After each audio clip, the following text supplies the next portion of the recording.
Mechanics seminar. And I'm Ines Armendaris. I'm chairing today instead of Pablo, who's traveling right now.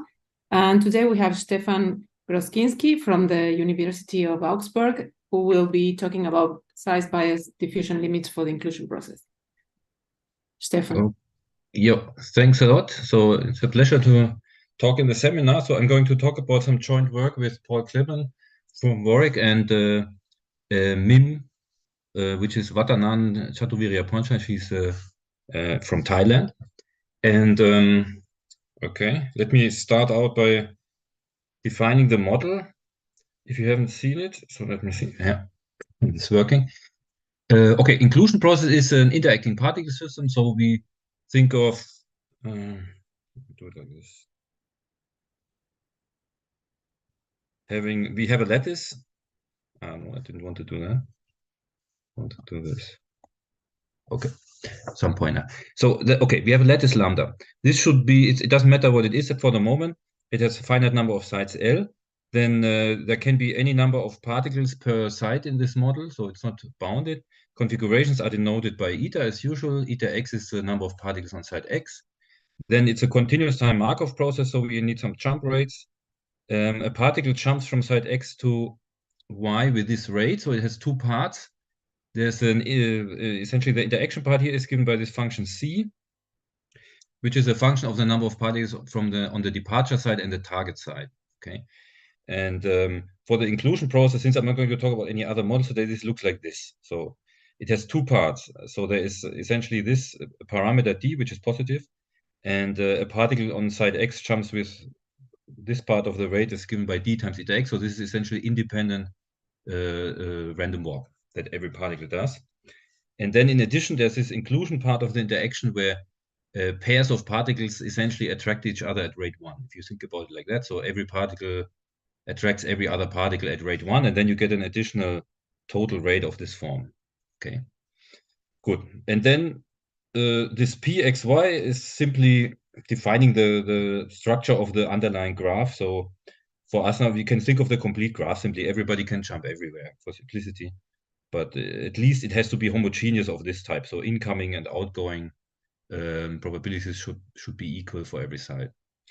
Okay, and this is simply the generator of this model. And the model has been introduced quite a while ago by Christian Schardiner and co-workers, and has been extended a little. I just want to mention this at the very beginning that you can generalize this a little bit with an exponent gamma here, and then very interesting things happen, which has been studied heuristically. But I don't want to talk about it today, simply to mention that this has interesting generalizations. So this is a model. I hope it's kind of clear. So now what we want to do is we want to look first at typical stationary configuration for this. And what will be of interest to us is to have a small parameter d. This model can be interpreted in population genetics as a multi-type Moran model, and this d would correspond to a mutation rate. And this is typically small compared to the selection dynamics. So it's kind of natural to think about small d. And indeed, we want to look at it. Now I have to stop this from scaling. So if you have a constant d, so okay, don't have to point here. So if d equals 1, so any constant, then you see a typical stationary configuration is just a homogeneous, nice state with finite occupation numbers. If you scale d with L and you make L a little bit bigger, and d goes to 0, then you see okay.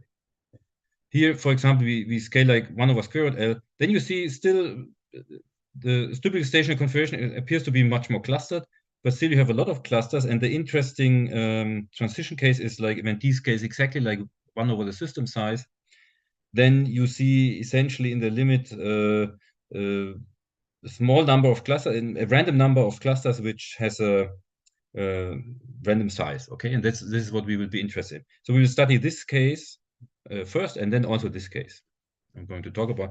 If you make d even smaller, then you typically have just a single cluster in the stationary state, and we don't look. I mean, it's included in this case in a sense. So I want to talk about this separately. Okay, so these are typical stationary configurations, and in the talk, I first want to talk a little bit about the stationary state, simply also to introduce some notation. this is based on two older works that are already published. And the main part of the talk will be about the diffusion limits, which is the second point, which is just essentially finished, hopefully posted soon work. And just to mention, there's also been quite a few previous work on the inclusion process and the condensation that you see there, or the clustering phenomena, particularly in the context of metastable dynamics. So if you have a lattice that is not a complete graph, but it has some spatial structure to it, and then you have a clustered state, then you can think of then these clusters are actually moving on a relatively slow time scale. And this type of dynamics happens only on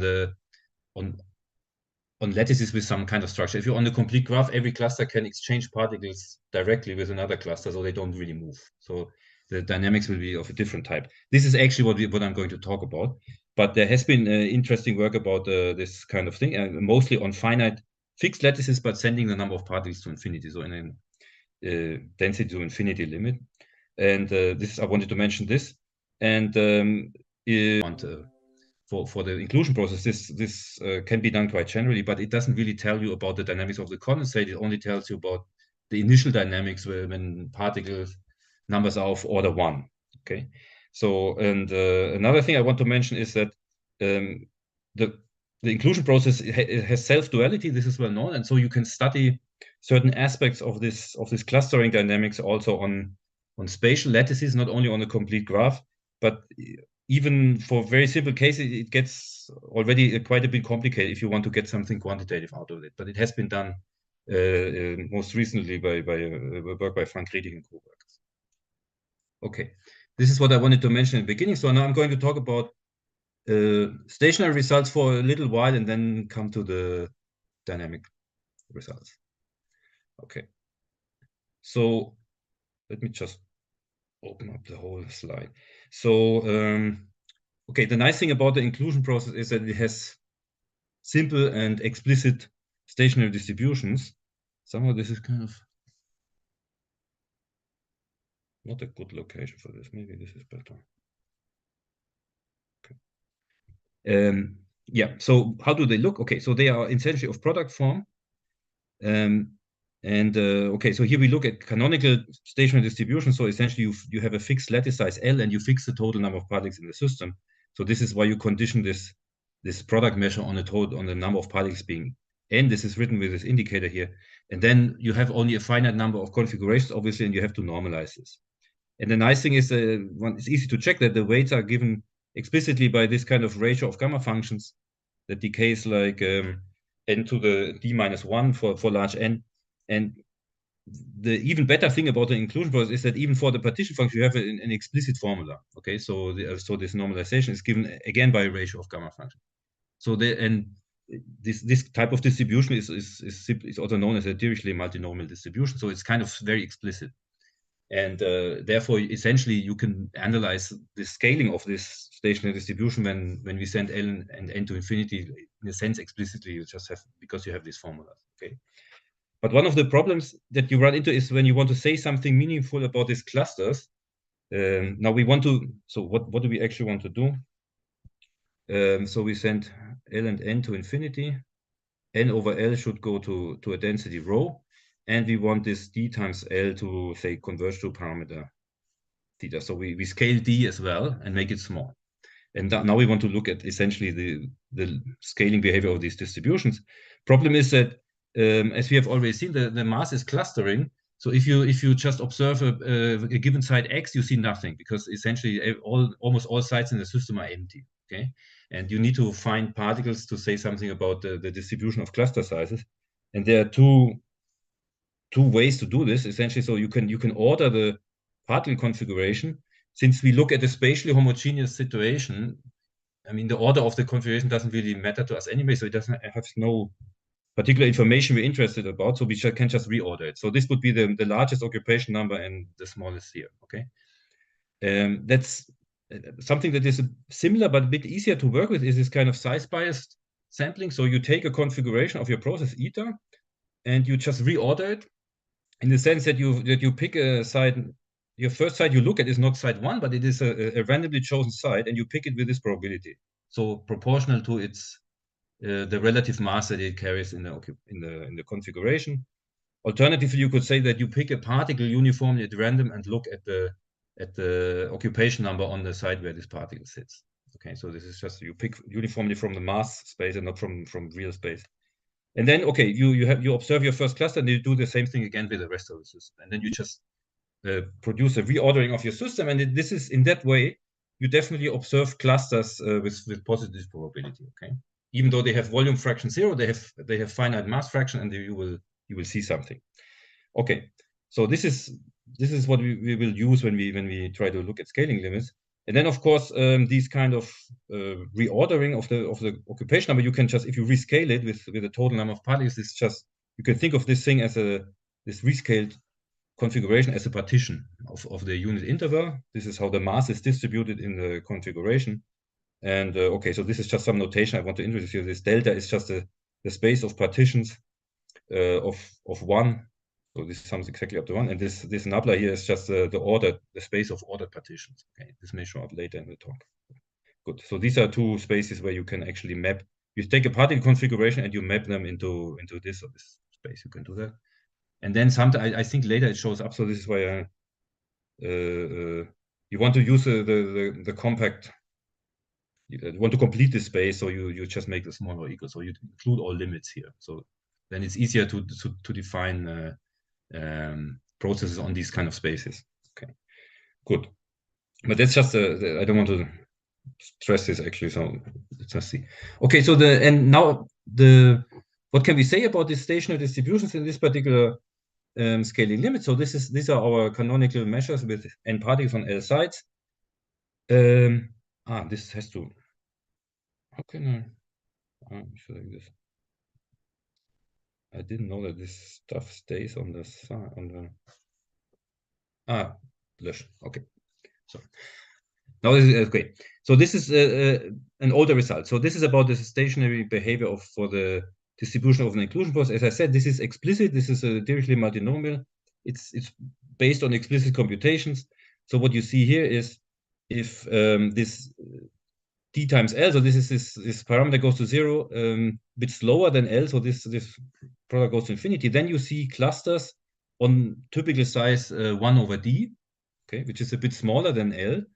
And so if we rescale, so we take a size biased sample of a configuration, look at the first k entries, so we can do this for finitely many, and we rescale them so that this is of order 1. And then this converges, in fact, in distribution to some IID exponential with mean rho. Okay, so this is the first result. So this is very general. This holds for any scaling such that this goes to infinity. And then for this particular boundary case, when dl goes to a constant, you get this Poisson-Dirichlet distribution. I will explain this in a second here. So, or maybe now. So what does this mean? It's better to look at this size bias reordering of the configuration. If I rescale this converges to the Chem distribution. So this is a particular distribution on the set of partitions of 0, 1. How can you get this? So the easiest is to simply for Chem you have like this. So you have your 0, 1 interval. You pick a uniform random variable in here. Then this is your first part of the partition here, Q1. And then for the rest of the system, here you pick another uniform random variable in there, say maybe here, and then this is going to be the size Q2, Q3, and so on. Okay, so this way you can generate a random partition of the unit interval. Okay, this is a stick breaking construction, and this is going to. So I erase this a bit more. This will produce a Chem distributed partition of the unit interval, and if you order this thing, it's known that this is then Poisson-Dirichlet. Okay, good. So okay, so this was for my explanation was for theta equals 1, and if you do this for general theta, you don't take uniform random variables when you do the stick breaking, but you take beta random variables. But it's the same procedure, so I don't want to spend time on this. You see that if theta is, so the two boundary cases are actually included here. So if theta goes to infinity, then you break up very small pieces, and you end up with a essentially no clusters on scale L, right? Because they have smaller scale. This is this result. And if theta goes to 0, your D is very small, and then you break up a huge piece immediately. So order 1, and then you have one large cluster. Okay. So this is included here, and this is also the third case. Is essentially part of this. Okay, so this is, as I said, this is based essentially on explicit analysis of the partition function because we have an explicit formula. Good. The next thing is we did in a follow-up work is try to channelize this. So go look at models that have similar asymptotic behavior of the partition function. Like so now I have this thing here. Bit stupid. I leave it here. I come to that later. So okay, we look at systems that have very similar. So this stationary distribution that look the same as for the inclusion process, simply the weights are not exactly inclusion-like, but they should somehow scale like weights of the inclusion process, but can be more general. So this is, so we have two general conditions here to prove this result. So this essentially says this condition, don't look at the details, says it should decay like essentially like the weights of the inclusion process when n go for large n here, okay, for large small n. So it is not exactly the same, but it is similar. And of course, since we don't know exactly what this function is, we have no explicit formula for set n, so we need a completely different type of proof. And this A1 is another condition that actually these weights WL should converge to some function W, and for simplicity, we simply take this W to be a probability measure. Modulo rescaling this is just a assumption that makes life a bit easier. And then under these two assumptions, essentially the scaling limit is the same as for the inclusion process in the case for finite theta. So this was this middle case we had. So if we look at the thermodynamic limit here, so we converge, density converges to rho, and these conditions are in place. That essentially means that your weights scale like the inclusion process weights with the parameter theta. Then you get condensation transition first, so means that at least part of your mass will cluster, okay? And you know what the critical density is. I didn't mention this before. So in the inclusion process, all the mass clusters. So there's nothing left, okay? All mass will be in clusters. So this critical density in the inclusion process was, in a sense, degenerate equal to 0, which is a bit boring. But if you look at models of this type, you can have more interesting phase transition where you have a little bit of mass in the bulk, in the background of the system. And then the mass above rho c is going to be in clusters. And this rho c is explicitly given by these conditions, which is simply the first moment of this limiting weight. And the rest of the mass fraction is then condensing. So alpha, this is the fraction of mass that is not in the background. So this is condensing. And it will be Poisson-Dirichlet distributed. So we have alpha, so the interval is 0 to alpha, not 0 to 1, and the distribution is Poisson-Dirichlet with this parameter theta. So that's a slight generalization of this result for the inclusion process. For inclusion, it was based on explicit computation, and for this model, we need a different proof. So, and let me explain this very quickly. So, because so we need to somehow characterize this gem or Poisson-Dirichlet distribution more generally, because we cannot get it as in an explicit scaling limit. So what is known about this distribution, that it is a unique reversible, as a stationary reversible distribution for several types of dynamics, okay? In particular for these diffusive dynamics that I will talk about after this, so in the second part of the talk. But there's even simpler dynamics where this is a reversible distribution for. This is a so-called split merge, okay? So that's given here in this generator. Let me explain it simply again with the stick breaking construction. So you have a partition given of the mass in your system. This is this Q here, okay? Q1 is the first fraction, Q2 the second, and so on. And then you pick again two uniformly chosen random variables in the interval 0, 1, say here and here.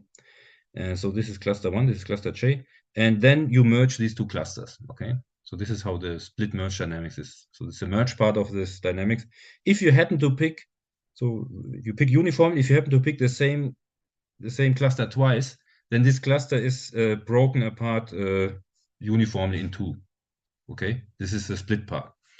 And this dynamics, you can write a generator like this. So it is known that the parameter theta shows up exactly here, right? This is the split rate.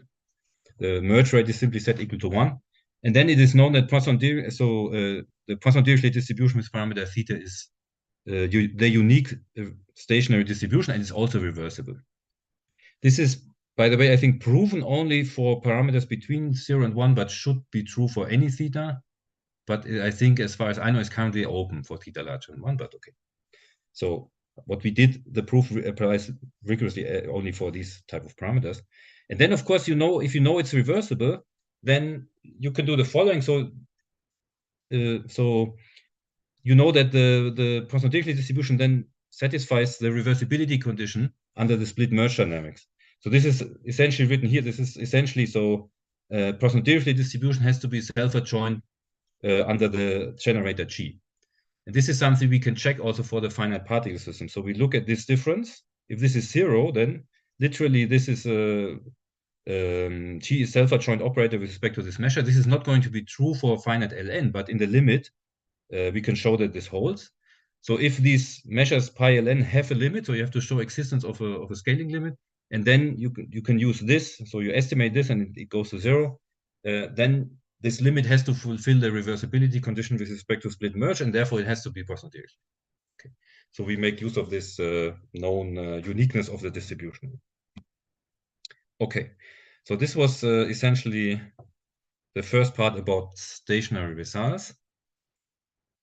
If you have any question, of course, you just shout in. Okay.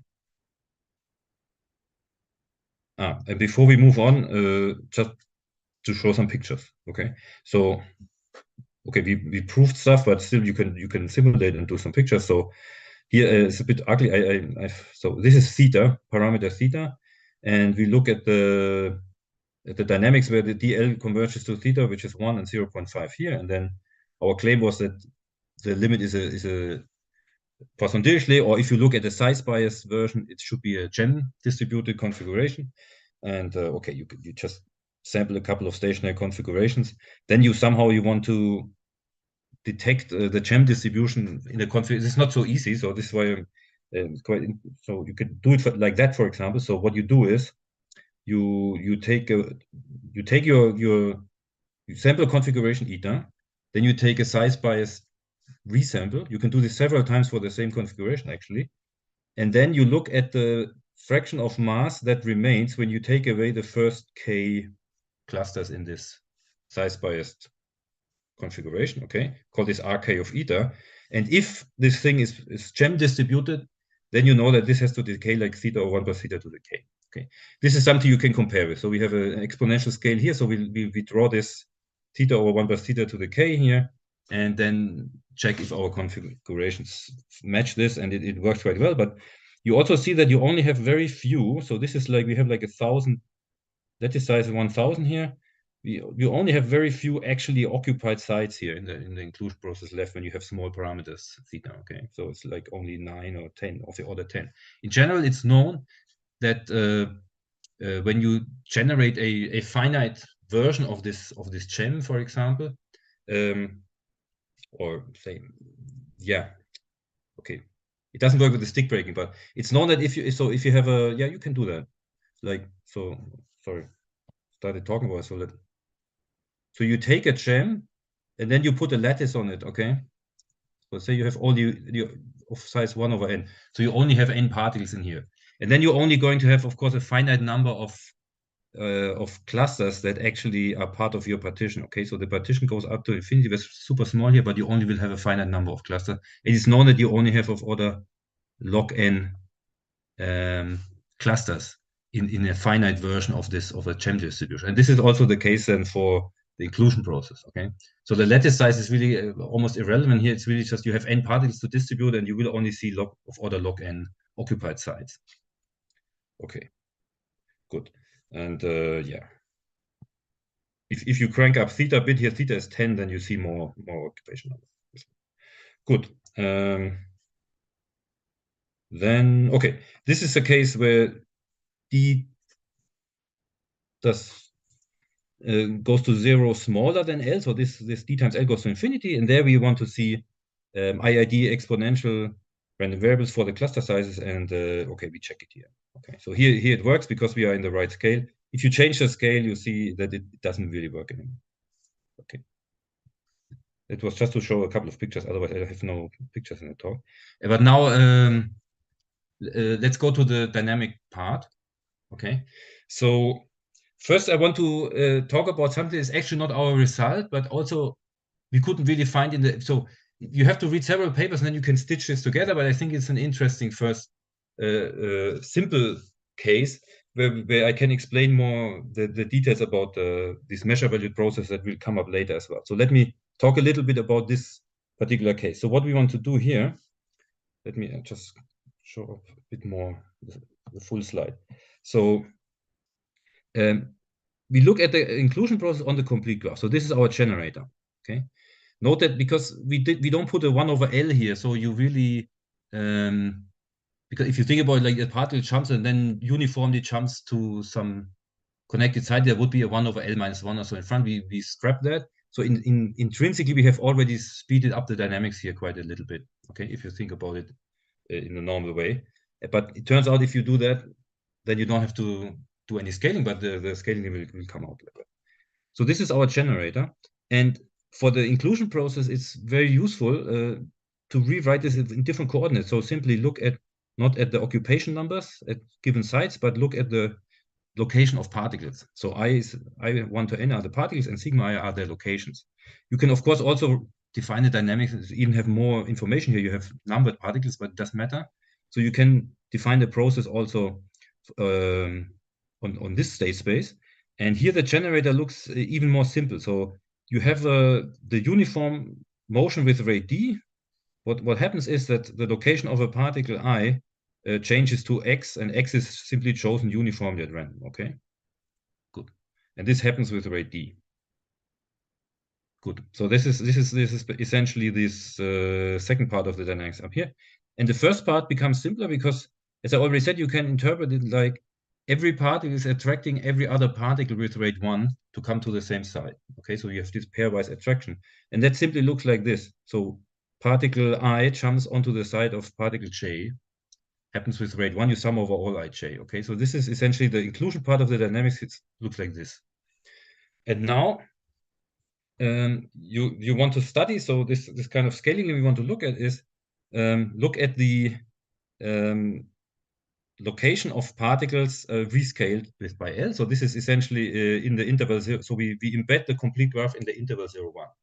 So we don't really care about anyway, on the complete graph, we have no spatial information, but we just embed it into 0, 1. Okay. I think from now on often use the word type space. So in the population genetic interpretation, locations X are types. Okay, so I probably will say it all the time. So this I want to warn you ahead. So the lattice lambda is also the type space. So you keep track of the types here in this kind of scaling. Okay, so this is simply a probability measure that tells you how many particles exist of a certain type. Okay, and okay, you describe the dynamics of this. You test it with a test function, and then you get a real value observable here for any given test function. Right? You throw this observable into your generator, and the super simple computation tells you, so it looks like this. So the first part, because jumps from particle I to j and j to I are symmetric, they happen at the same rate. This is a symmetric part. So this test function is not going to change. You have this difference, the sum over all ij. This is identically 0. Okay, so this is by symmetry. So there's no contribution to this type of linear type of observable under this measure from the inclusion part. But from the mutation part, or I call it, let's say, mutation, then you get a contribution. It's very easy to see. So so you have a particle at sigma I, and it jumps to x, which is uniformly chosen on the lattice. Okay, so this is how your test function will change, obviously. And I threw in a L already here, so you can see this 1 over L sum x converges to the integral down here, and the 1 over n sum I gives you your expectation with respect to mu sigma you started out with. So this is actually conversion to mu sigma of A. This is a stupid A, math frag A. Sorry, yeah. Later I use nicer symbol. So this is an operator on the function H that is simply this one, uniform jump. But you want to write it in this form because this is called a mutation operator in this context, and it is also generating a very simple process on type space 0, 1, simply a particle that jumps uniformly on 0. Okay, so that's a very simple example of this type of process, and these things. Okay, we come to a Fleming view process that comes on the next slide. Okay, so for an observer, a very simple observer of this type, you only get the contribution from this uniform jump. Okay, and if you want to characterize still this, I mean, mu sigma is a random measure, right? And a priori, the scaling limit when I take ln to infinity can be a random measure. So I want to fully characterize a random measure. So I need to look at higher moments here. And usually, how people do this is by looking at test functions of this type. So you simply take products of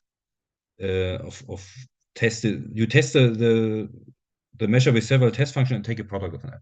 Okay, but the easiest case is n equals 2 and h1 equals h2. Then you essentially look at the square of what you just did, and that will characterize you the Carré-Duchamp operator for you. Okay, so this is but in general, in the context of Fleming view process, simply if you can characterize what your operator does to such a test function, you have fully specified the measure value process. Okay, and in this very easy case, so we throw in a product of such tested measures. Then we see that we still get the mutation contribution here. So this is every test function changes by itself. So this is a sum over k, and the rest is unchanged. So this is kind of a first order contribution to the generator, and there will be a second order contribution where which kind of specifies the interaction between these different observables hk. Okay, if you change one, the other will change accordingly, and this is kind of given by this. It's kind of like a covariance that is written here, right? So the covariance of the observables under the measure mu sigma that tells you how they interact. And there are no higher order terms. So if you look at like 3-point interaction between these observers, they will scale to 0 when you send ln to infinity. So it's really only the first order term, which is called mutation part, and the second order term is called selection or interaction part. So these things remain when you send ln to infinity and act with your generator on such test functions. Okay, so here it's written, so you can then show. So here we still have we have mu sigma, so this is kind of for the particle system, but then this operator, so the generator converges to this kind of operator when you send n and l to infinity, and you can show that the process converges to a process that is characterized by this. So this is very easy type of limit in a sense. You tailor expand your generator, and you take the limit, and then you show that the generator converges to another operator. Okay. So, and then you use Trotter-Kurz theorem also. So if your generators converge, then your processes converge.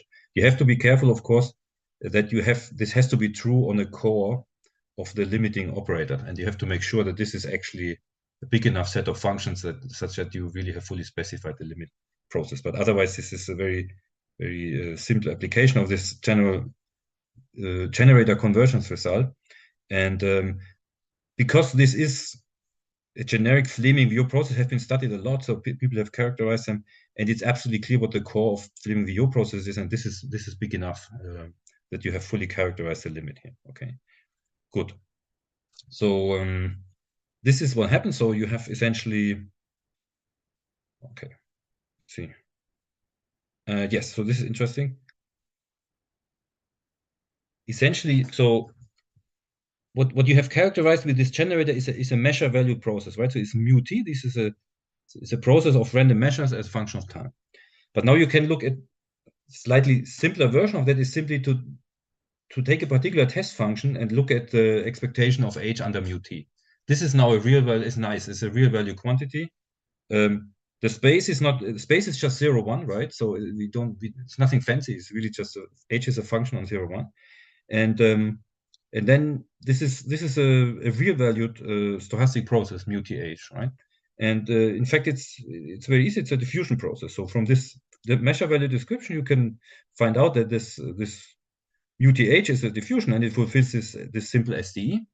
The drift term is given by this mutation part of the generator, and the fluctuations are given by this interaction part. And it's given by a martingale, and the quadratic variation of this martingale is simply given by the diagonal term of this interaction part. You could even define a joint measure value process where you have H1 and H2, and then you would have the covariation processes are encoded in here, right? I didn't write that. So I observe only one observable, I fix only one H, then I only have to look at the diagonal here to give me the Carré du champ. It looks explicitly like this then, and this is going to be the martingale for the SDE of this. Good. So I think this is a simpler way of looking at this process. And this, good. The next thing is then telling us what is this kind of process for the inclusion process. So we have seen it's a measure value process, and it has this simple SDE formulation. And essentially, the only thing that is where any parameter shows up here is this A operator, right? This is this mutation operator here that gives you the drift. And here's this theta. Okay, this is what came from the process. Everything else is kind of generic, and it is known. So this is what Etienne could have done in '93. That this is equivalent to this so-called Poisson-Dirichlet diffusion. And this is this generic process that has Poisson-Dirichlet distribution as stationary distribution. So, and in the original work, when this was introduced by Etienne Kurtz, it was formulated not in a measure-valued way, as I just presented, but in a different way, simply as a process on this ordered set of partitions of 0, 1. Okay, so you look at your partition of your mass, you have these partitions called Q, and then different clusters in this partition exchange mass on a diffusive scale. You can think of this essentially as a Wright-Fisher. If you fix I and J, this is a Wright-Fisher diffusion operator. And so each pair of clusters exchanges mass like Wright-Fisher diffusion in parallel. This is what comes from the selection part. And then you have the mutation part that gives you this contribution. Okay. This is a bit stupid because if you look in here, if you plug in a constant, H equals constant, then this operator is 0, the martingale will be 0, so nothing changes. So it tells you somehow that mass is conserved. Okay, this is obvious because we have a conservative process. So this is good. If you plug this in here, so you want to plug in the first moment of Q, so the total mass in the partition should be 1, but it's not conserved. Simply because this formulation is a bit tricky, and then they had to fudge it.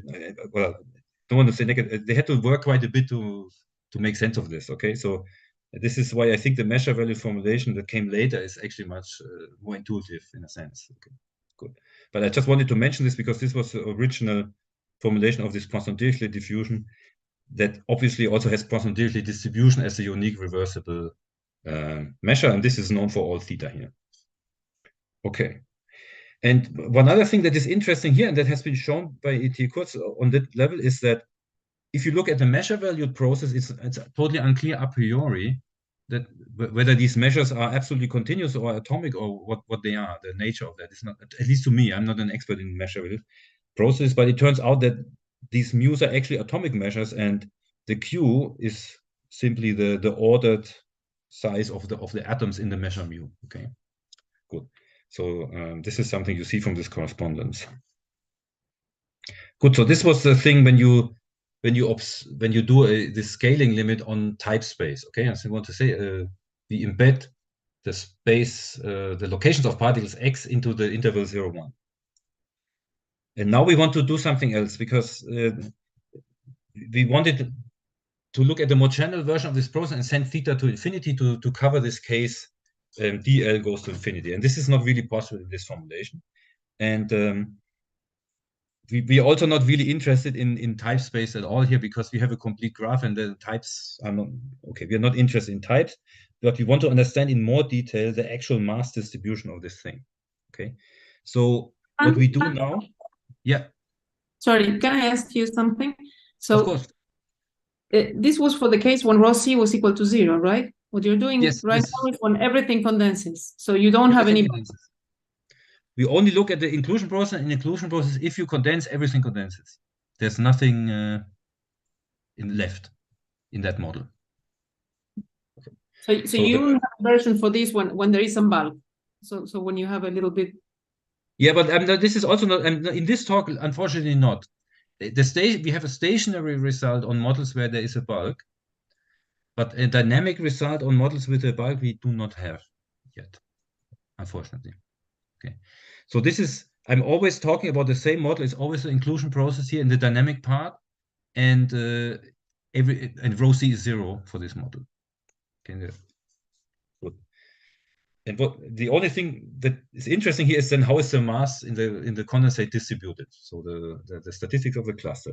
And this is what we want to look at here now in a bit more detail. So again, we look at the fraction of particles that have a certain occupation number, and now we embed. We are not looking at the locations, but we look at the mass fractions. Okay, so we have again the space 0, 1, but this is now not the type space; it is mass space.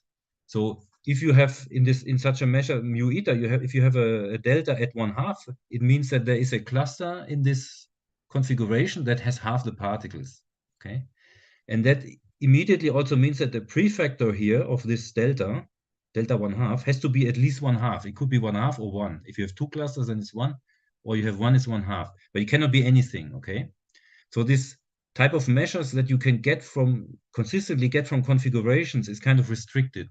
Okay, it's not the full set of probability measures on 0, 1, but it is a subset.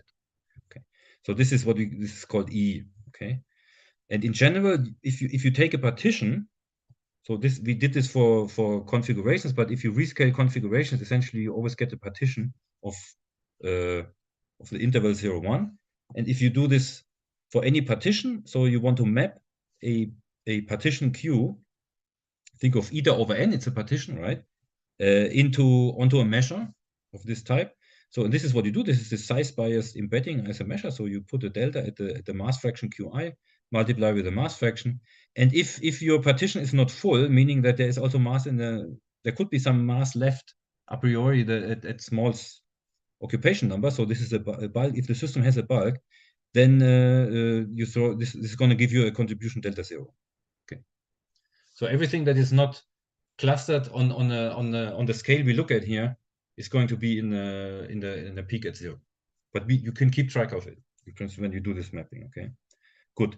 And this E is then the set of all possible measures you can get when you take when you look at all possible partitions of the interval 0, 1. Then you can get certain types of measures that have these restrictions, and this is the state space that we will have for the process when we do a scaling limit. And then so this is the only difference now is really this embedding. Okay, this is very important that we understand that we do not look at time space, we look at mass space, and we embed this interval 0, 1 now corresponds to the mass fractions in the system and not the types. Okay, types are gone. And then from then it's the same. You take a generator, you test this measure with a function h, you plug it in, and you look at these kind of products of tested measures, and then you get this essentially the same limit as I just showed with the very same structure. You have here a mutation part where you have the linear part of the dynamics. This A, because when we look at mass fractions, particles jump on the lattice on type space, right? There you see jumps. But if you look at two clusters and then just one particle jumps, then this cluster size is only changed very little. So here you see naturally no jump dynamics, but you will see diffusive dynamics, even for this mutation part. Okay, so the mutation operator is now it's an operator of a diffusion process on 0, 1. It's very simple. So it has whatever, it's a Wright-Fisher type diffusion. It has a drift. In 0 you have positive drift, so you don't get absorbed anywhere. Okay, it's negative drift in 1. So this guy is just diffusing around in 0, 1, and in 1 it's reset to 0 in addition with the rate theta. And then it starts diffusing. So it's kind of a nice process, and it will have a stationary distribution and everything. Okay. So this is a diffusive mutation part now, and the interaction part, I wrote it in almost the same way, but the point is this is not a Fleming-Villot process because there should be H, K, and HL here. Then it would be Fleming-Villot and everything would be back to normal. But this is not the case here. Here you will see a derivative of the test function actually. Okay, so and not of H itself, but H tilde is just Z times H of Z. This is H tilde of Z. This comes simply from the size biasing that if you throw in a test function H, you will have to deal with Z times H, simply because we do the size bias embedding, okay? And the derivative of that is simply H times Z H prime. So because of that, this is, I don't really want to talk about it. We don't do anything with this, but it's not a Fleming-Villot process. And this is why you have to, first thing is, you have to make sure that this thing actually generates a Feller process, okay? Because it's not known, because it's not in the general class of measure-valued process, but this is, it works, okay? So that was the first thing technical thing you have to do here. And so you have to worry a little bit about the domain here, and that if you close this, then you actually get a Feller process. Good. So this is, let's move on. I want to talk a little bit more about the interpretation of this. So the theorem then, so we have, first you make sure that this generator G that I just showed you before, this actually generates a Feller process, and it does, and then of course you get the conversion. So if you take your measures and you embed a particle configuration that is now a function of t, and you run the inclusion process, then in the limit Ln to infinity with dl going to theta, you converge to a measure value process on this state space, right? So it's continuous time. State space E was the set of measures, restricted set of measures on 0, 1 that you can reach. And okay, and this is a well-defined limit process.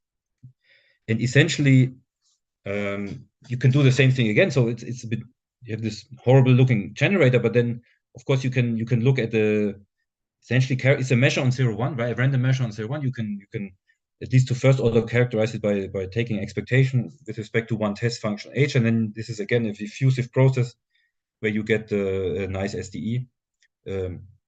Drift is given again by the mutation operator here, and it's the same thing. The martingale, you can compute it. It involves H prime this time, but it has the same formula for it. Good, and as I already said, so this formulation conserves mass, and anything that is not clustered, you can, for example, start with an initial condition. Everything in 0, you can start with delta 0, for example. Okay, so you start from a order 1 initial configuration, and then you have this a well-defined initial condition, and you can run the process. Okay.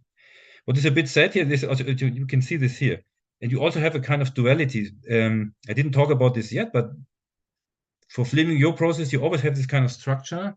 Oh, I'm running. Okay, I will finish soon. So this drift has a particular form. Okay, it is given as the expectation with respect to mu of an operator on the test function, and this operator is again a generator of a process. Okay, and this is, you can think of this as a duality type result, because this A generates a very simple process on 0, 1, and if you take expectations here and you integrate in time, then essentially you get this duality.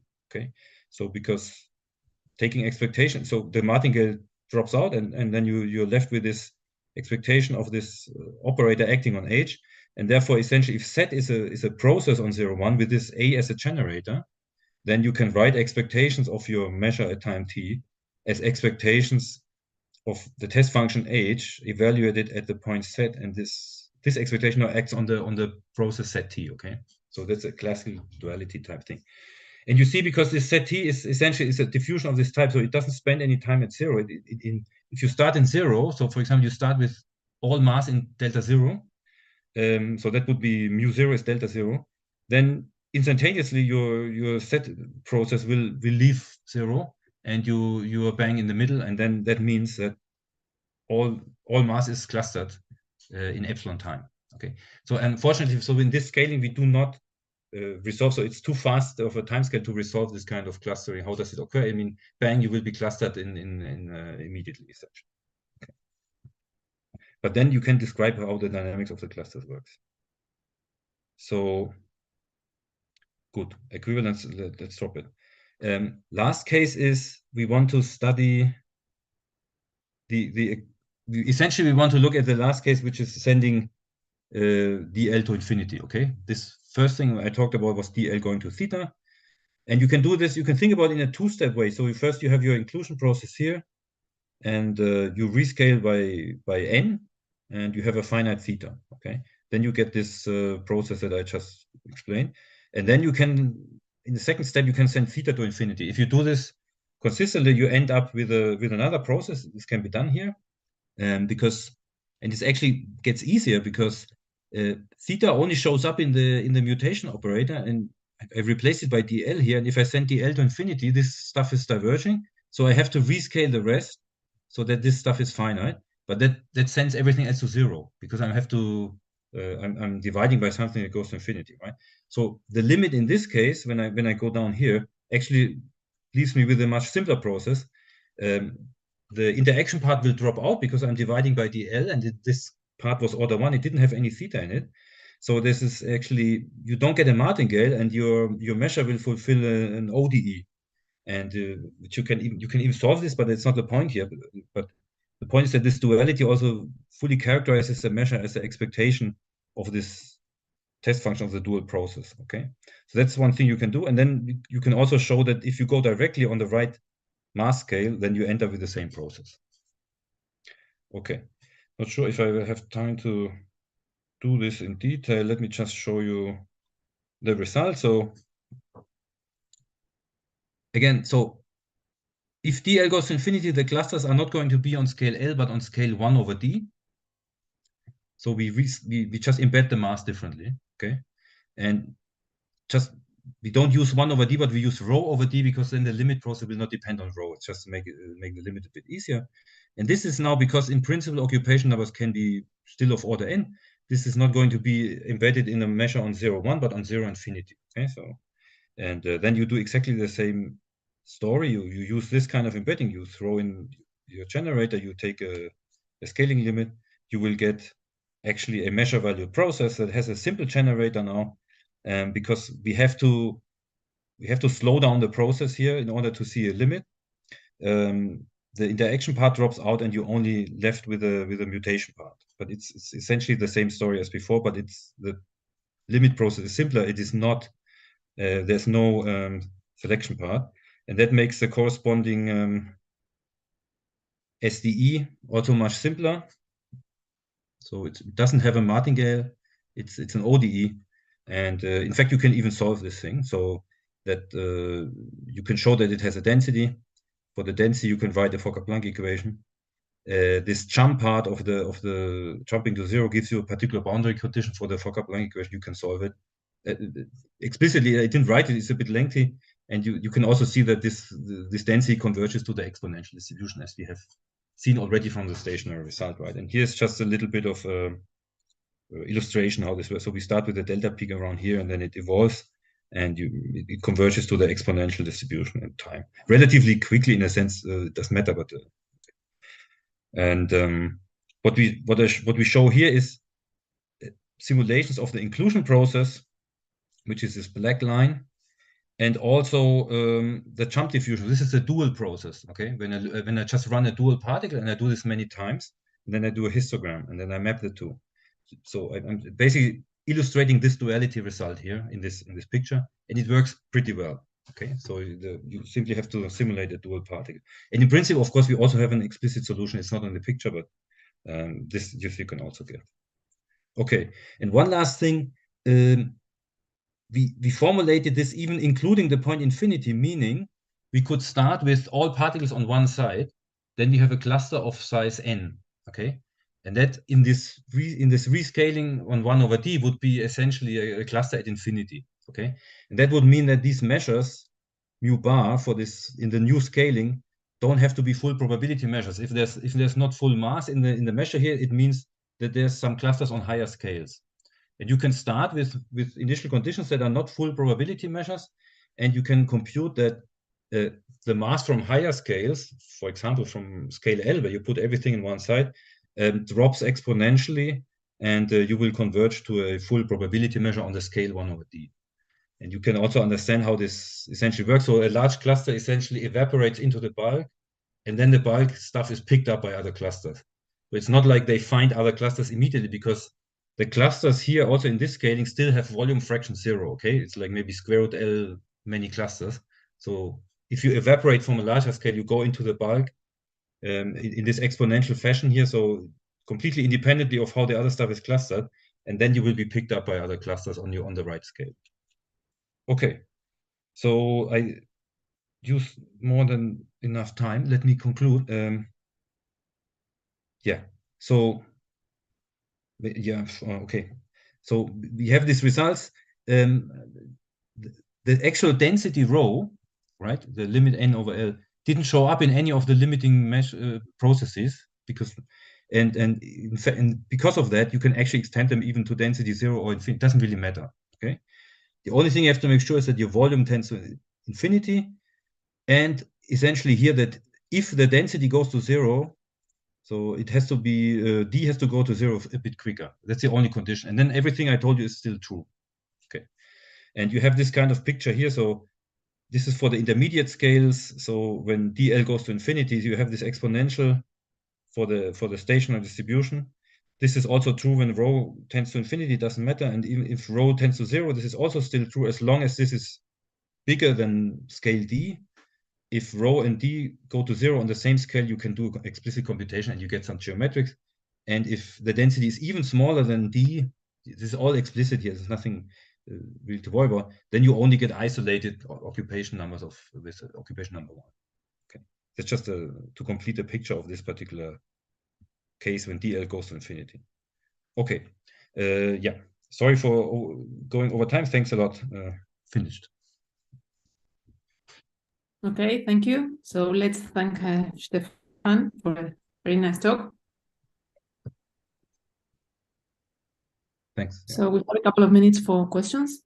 Is there any question?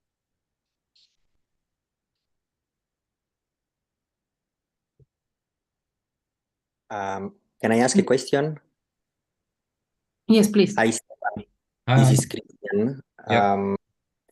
I wanted to ask quickly 2 questions. The first, so can you summarize how your analysis is projected on the coarsening dynamics of inclusion, say on a one-dimensional lattice? I mean, before the particles are all forming a condensate, maybe let's... Yes. When you start from an homogeneous product measure, how you approach the unique condensate. And the second question, if you also thought of extending this analysis to a situation where the total mass also fluctuates. For instance, when you connect reservoir, even at the same densities, but then the mass is not conserved anymore. Okay, thanks. Yeah, good question. So the second one, we didn't look at it at all, and I'm not. Yeah, I could only speculate what if this possible if the system could suck up more and more mass from any reservoirs. I mean, I'm not sure. Why not? I mean, but I have never thought about it. But it sounds very interesting actually. So, and the first one was, so what I talked about in the dynamic part of the talk. So the second half was only for the complete graph, unfortunately. And on the complete graph, the dynamics is such that clusters can directly exchange particles. So there is it's not a spatially limited coarsening process in a sense. It doesn't exist here, okay? And in particular on the time scale we look at, so if you want to look at the time scale where these clusters then actually, if you rescale them and look at them isolated, for example, when you order them, then you have this Poisson-Dirichlet diffusion. So when they actually have an order 1 dynamic in this particular time scale, you do not see how they appear. They instantaneously appear, and then they do the Poisson-Dirichlet diffusion. Okay, and this is what we studied. If you want to, I'm not even sure on the complete graph, there is not really. Okay, this is something we didn't cover, and I'm not sure if there's even an interesting coarsening process in that sense on the complete graph, because there is no spatial structure. So what you were referring to, of course, you have one-dimensional lattice, then you have spatial, they have to interact, they have to come close spatially before they even can interact and exchange particles. And that is, of course, has been studied before, also by you and then also Inzuk Seo recently for the non-reversible case. So this is this kind of metastable dynamics of clusters. This is not what we looked at here at all, actually. So it's really just this. So this type of result, I think, that this Poisson-Dirichlet diffusion is a meaningful scaling limit, I think will only be the case on a complete graph. I don't think that on a spatial graph, you will have other effects that limit the dynamics. Okay. And so you don't expect this to describe the sides of the cluster, because you want to describe both the position and the sides. Yes.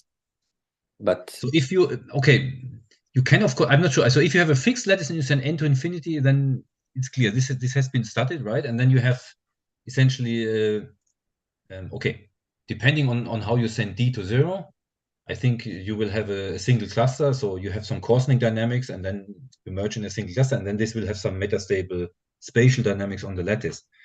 If you, of course, you can, if you take a one-dimensional ring, you can embed this in 0, 1, and then you can try to do a hydrodynamic scaling type result. And then, of course, in principle, still, of course, you can define these embeddings that we have used here, and they will have will be measures on 0, 1. If you want to keep track of position, means you have to keep track of type space, meaning you have to look at this. Let me just go back a little. So you want to look at this Fleming-Viau case, the first one I discussed, right? So this, it's not even clear that how you know. I mean, you can write your process always like this, obviously, and you have a P here.